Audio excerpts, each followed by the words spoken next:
Hey everyone, welcome back. In this video, I'm going to walk you through Docker. Most engineers get this wrong because without containerization, you are manually configuring every environment, leading to those 2 a.m.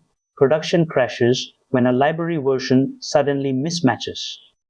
So what is Docker and why does it matter?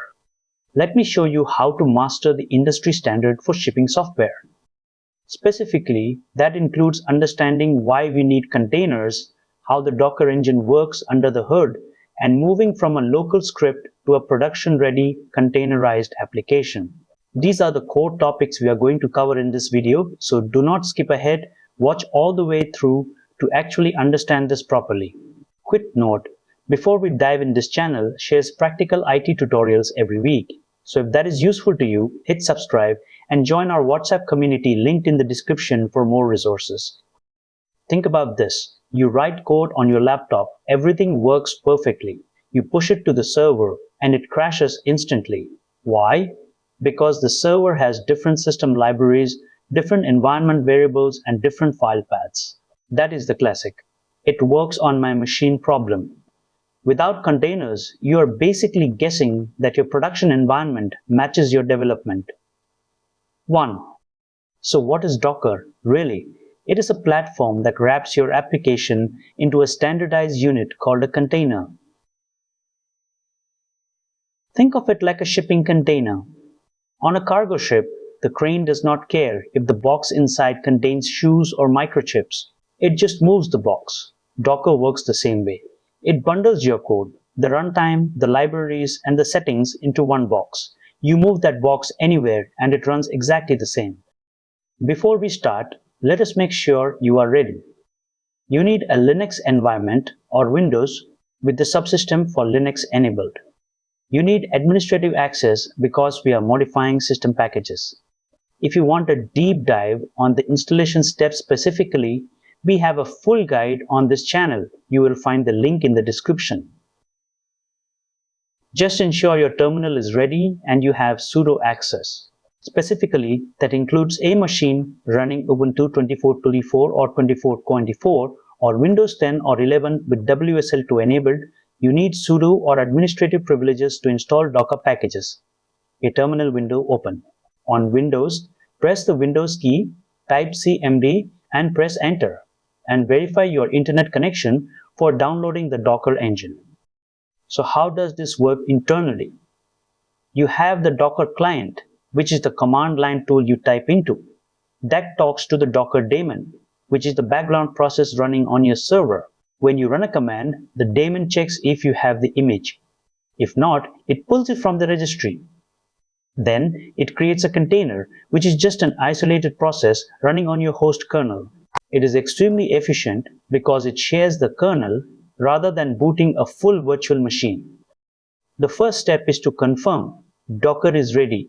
Line 1 checks the version and line 2 verifies the background daemon is active.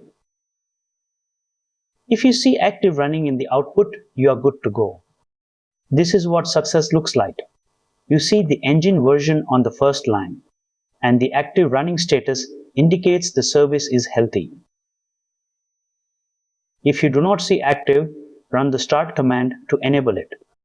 On line 1, we execute the most important command. The -d flag runs it in the background. The -b flag maps port 8080 on your laptop to port 80 inside the container. Finally, we name the container web server and use the nginx image. You will see it pull the image from the registry if it is not local. The final alphanumeric string is the container ID. Now, if you open your browser to localhost port 8080, you will see the default welcome page. Notice we use the slim variant on line 1, which cuts image size by gigabytes. On line 3, we copy requirements first. This is a pro trick. Docker caches this layer, so if you change your code but not your dependencies, the build is near instant. Line 5 copies the rest of your files. Notice the using cache line. That is exactly what we wanted. It means the build was fast because it skipped the heavy lifting of installing dependencies again. Your container is now built and ready to tag. What if you get a permission denied error? This happens because your user is not in the Docker group. The daemon is protected, and by default, only root can talk to it. To fix this, add your current user to the Docker group on line 1.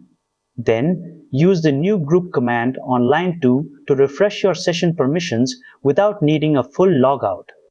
Now you can run commands without typing sudo every time. Consider an e-commerce platform. They were manually patching servers. It took 45 minutes to deploy and things broke constantly. By moving to Docker, they packaged every service. Now, deployments take less than 2 minutes. The same container that passed integration tests in development is exactly what gets deployed to production. So, when should you use this? Use Docker when you have multiple services or when you deploy frequently. Do not use it for a simple one-off script. The operational overhead is not worth it for side projects that are just a single static file. Keep it simple until your complexity demands it. To be precise, that covers use when you have multiple services needing independent scaling. Use when you deploy code multiple times per week. Do not use for a single static file or simple shell script. And do not use if your team has zero container experience and only one server. Keep it simple until your complexity demands it. To recap, Docker solves the environment drift problem by packaging everything your code needs. Always prefer slim images for performance. Leverage the layer cache by copying dependencies early. Secure your daemon by managing group permissions. And finally, use this tool for projects where you need consistent, scalable deployments. That is the key to production success. If this video helped you, hit like and subscribe. It genuinely helps the channel grow. Join our WhatsApp community, linked in the description, for more practical IT resources every week. Thanks for watching. This channel is dedicated to providing knowledgeable content for IT professionals, building their skills in Linux, cloud, DevOps, Python, artificial intelligence, and machine learning. Subscribe to stay updated, and I will see you in the next one.